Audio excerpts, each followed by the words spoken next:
Hello. Hello. Why don't you? Sharpies. You have to have one because you have to mark spots for your rough lights. Very nice. Because we just bought a 22 Jeep Compass.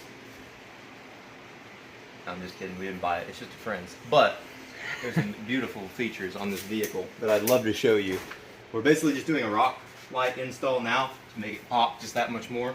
But please, come on the tour and I'll show you. Go ahead and take a peek in there. Beautiful black leather seats. Lovely screen. That's number one, number two. And then the best feature is right here. You notice this right here under here? That little lizard they had printed in the plastic. That is probably one of my favorite things on this vehicle. I don't understand why they did that. Nobody does, but that's why it's so cool. You Nobody probably knows it's there. You forgot to mention that feature too. Oh, the little Jeep on the dinghy? Yeah. That comes factory. Yep, an old Willie Jeep on there, man. Ready for off-roading. Well, it's a lovely vehicle.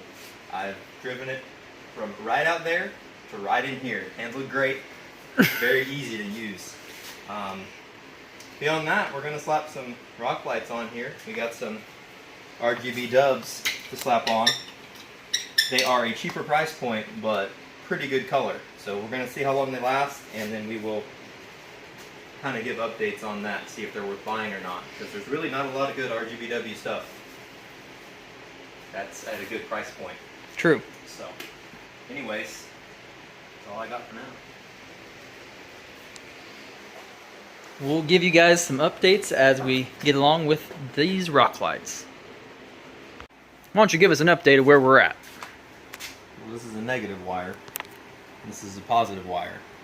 So you put the negative to the positive, and the positive to the negative. That stuff doesn't work. Now, so far up, we have 3 rock lights per fender well on this beautiful specimen of a vehicle. And we ended up wiring through. We obviously have our battery here. Not as much room as in our big trucks to put the wires down through and run it back, so we ran it through right up here. There's a little piece of foam that we pulled out that allowed it to come through. You can see my fingers right there maybe. Ran the wire through there.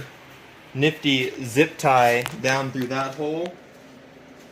Out this little hole, which will then ergo give you full and total access to any on and off action that you're into.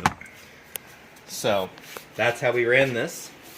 So far it's been a very simple install. 12 rock lights takes a third of the time is what we put on our trucks.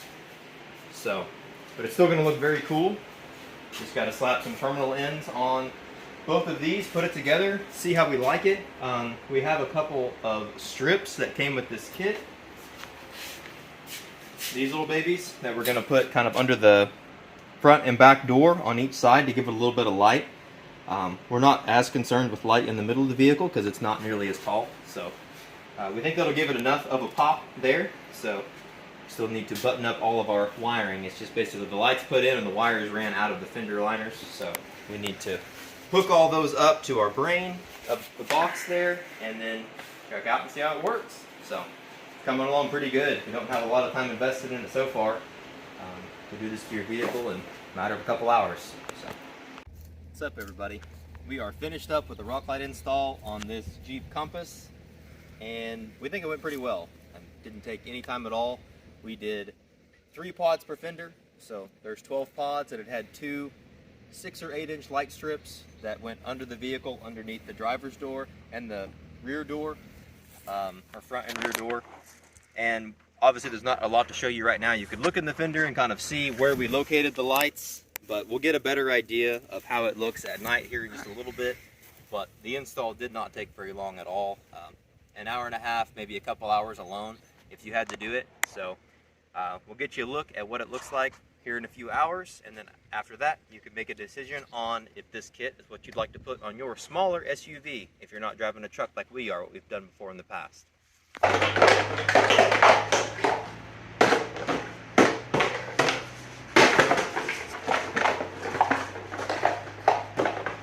We went with the Suzco. Truck RGB LED underglow rock lights. About the cheapest thing you can get. And Suzco is super cool. And super cheap. 80 bucks. From what I heard. I didn't buy these. But basic information. Don't put your stuff by a hot surface. It'll melt. Claims it has white, even though it's not listed as an Rgbw light. So, good to know. We'll see how pure that white is later. And they also have an email address. Break one. Free replacement after confirmation. So, also don't know how that will go. But if we have them break, we will find out. But that's what we went with. So, we'll check them out. Show you guys what we think. Well, it's time to show the revealing of the vehicle at night, which is pretty special because they don't look nearly as lit in the light. It's pretty obvious. So, got this nifty little button right here, tucked right up by the steering wheel, nice and out of the way. We're just going to give it a nice little click. Full access, all the lights are on. So let's take a peek at these babies. One thing that's interesting, you notice that color shift right there? It is not because I touched the remote. You want me to prove it to you? I will prove it to you. Remote's in the seat, lights off, lights back on. They come on white, something happens, and then they click back to whatever color you preset it on before. So this is the overview of these. We put a 3 per fender well. There is 2 little 6-inch strips, I think they are, under each door on each side. And this is basically the lighting that you will get out of this kit. We can let you know what it is in the comments about where we ordered it. It's about the cheapest Rgbw lights that you can get your hands on, but they seem to look really good. They don't really bleed that much. So for a small SUV like this, they work great. If you're putting them on something full size, you're probably going to need some extra extensions because there's not enough room to get everything done and wired and have it look good. So if you're doing this on a full-size truck, you're going to need some extra wiring. So keep that in mind. But beyond that, this is basically the product, and we'll give it some time and let you know if they fall apart or if they can hold up under the test that you would put a great Jeep Compass through.